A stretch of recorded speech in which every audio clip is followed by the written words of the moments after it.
Très chers frères et sœurs de l'Est Salus, bonjour, bonjour, bonsoir. Je sais que vous êtes nombreux depuis ce matin à se poser la question, mais Daniel comprenez encore rien, dit votre guerre de conscience était en train de réfléchir sur quoi commencer parce que il y a beaucoup de séquences dans ce match qui doivent aiguiller votre conscience. Vous savez, les emboucs, les cancres et tout, on les vend les images. Mais vous devez avoir une analyse froide et objective de tout ce qui se passe. J'ai commencé, donc j'ai donc décidé par commencer par cette image.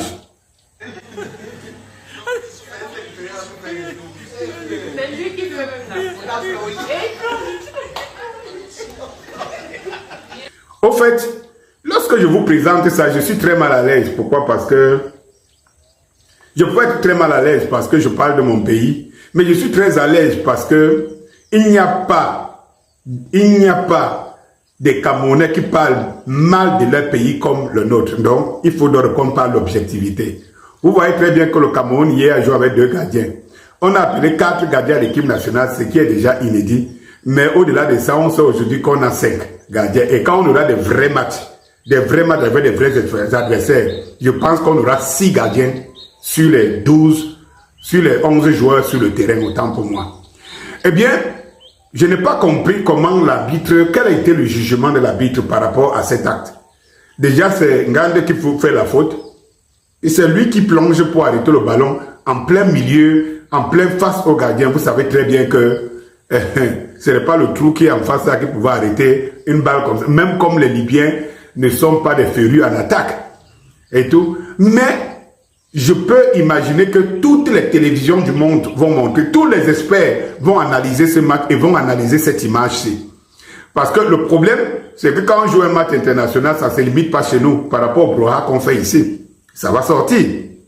Et alors, on se demandera, je crois qu'on se pose bien des questions, comment l'arbitre a pu, parce qu'il avait qu'un choix, faire semblant de ne pas voir.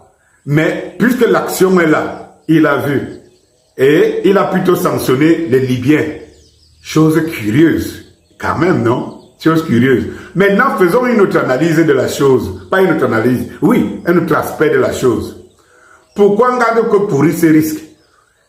En d'autres lieux, je vois actuellement, je pense que beaucoup sont en train de dire, en fait, les talibous, les hiboux, ils sont en train de dire, oui, ça fait preuve du patriotisme, de l'engagement, ça fait montrer. Donc, en fait, tout le monde, parce que moi j'ai lu les commentaires, ça dit que les supporters de ce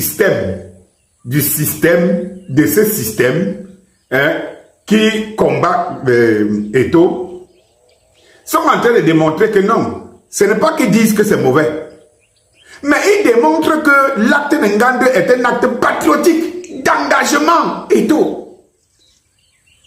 Mais ce que je n'entends pas, c'est qu'en réalité, on ne comprend pas comment l'arbitre n'a pas donné un carton rouge à Ngande et donné un penalty. Non, ça on ne dit pas. On dit c'est un acte patriotique et tout. La troisième des choses par rapport à ça, c'est que la grille de lecture que je fais depuis ici, sur vous, elle se confirme. Ces gars sont eux-mêmes leurs propres entraîneurs. Pour le moment, ils jouent avec les hymnes, ils jouent avec les 120e, 130e, 100 machin et tout. Ils n'ont pas une équipe digne de ce nom en face. Cela arrange bien les talibous. Ils engrangent les nôtres, 10 matchs joués, 10 matchs sans défaite, il n'y a pas de problème. Autant de sommes où aujourd'hui, tout au moins, les gens vraiment, sauf d'être de mauvaise foi, peuvent même comprendre que jusque-là, déjà, il y avait encore une équipe digne de ce nom. On estimait que les matchs sont gagnés, il n'y a pas de fond de jeu et tout. Vraiment, c'est le hasard. Ils sont changés de joueurs. Tout le temps, il n'y a pas une équipe type. Et puis, c'est fini. Là, il n'y a pas une équipe type. On change de joueurs. On change de classement.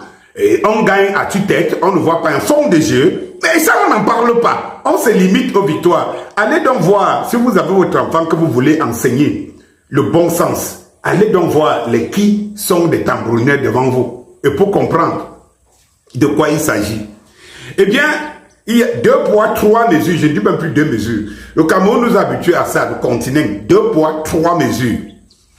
Eh bien, mes chers frères, justement, l'engagement en d'autres lieux, je peux approuver, je l'approuve, pas que je peux.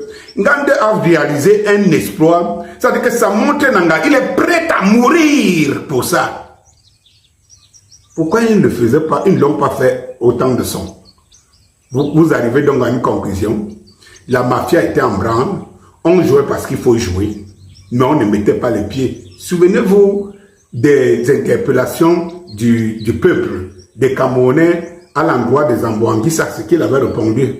Quand on lui disait il ne met pas le pied, il ne mouille pas le maillot, il disait il n'a pas les mêmes coéquipiers qu'à Naples. Et là, les gars ils sont prêts à laisser leur souffle, couper le souffle, faire l'acte ici. J'ai dit ça va faire le tour du monde. De toutes les façons, après l'acte d'un de leurs compagnons qu'on connaît, d'Alexandre Song, du coup de poing, on retiendra ce plongeon de Ngande. Non, ça c'est sûr. C'est d'abord la première rubrique ce matin. Bonjour.